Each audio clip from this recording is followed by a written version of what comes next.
Yes, kama kawaida hii ni chumba na sebule ambayo ina choo ndani.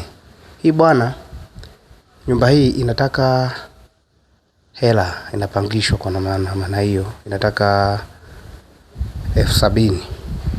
Hebu njoo uonyeshe ndani. Hii pia korido unaitumia kama unaweza kufanya jiko, kufanya vitu vyako unavyojua. Lakini pia humu ndani, njoo uangalie ilivyo kubwa. Waonyeshe hawa watu. Waonyeshe mazingira kote kule hadi kila kitu. Waonyeshe kote kule kila kitu. Ni nzuri sana. Chini haina tiles lakini juu ina seaboard nzuri sana kama unavyoona. Ni nyumba nzuri kubwa. Yaani kama una familia ni nzuri zaidi. Lakini pia kama unaanza maisha pia sio mbaya kwa sababu ni chumba na sebule. Hebu njoo waangalia huku pia. Hii ni chumba cha kulala. Wazungushie, waone ukuta, rangi, waone na hata chini. Kama nilivyowaambia, sio haina marumaru lakini ni nzuri. Afu ni dakika moja kutoka barabarani. Yaani ni karibu sana. Lakini pia wale wa usafiri unaweza ukapaki pia.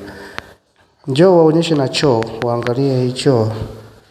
Choo jamani ni ya kuchuchumaa. Nyumba nzuri sana. Nyumba nzuri sana. Ukiachana na hilo, lakini hata kwa wale ambao wanataka pia kujua namna ambavyo tunapatikana. Ukitaka kuipata hii nyumba napatikana kwenye namba hizi hapa 0757430620. Hiyo ni namba iko WhatsApp kwenye kila sehemu natumia hiyo namba. Lakini pia ukitaka kuona vitu vingi, ingia Instagram, andika Dennis Nzoa, utaona vitu vingi. Instagram pale natumia Nzoa Dalali.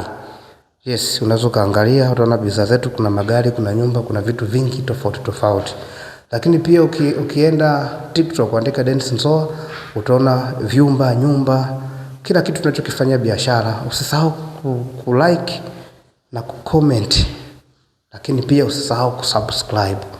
YouTube natumia Dennis Nzoa, kuna channel yetu pale, kuna bidhaa zetu nyingi, magari, nyumba, vyumba vya kupangisha kama kawaida. Hii nyumba bwana iko Mbeya mjini Old Airport, Moroviani. Ni peupe sana. Inataka 70, miezi mitatu. Safi kabisa. Karibuni sana.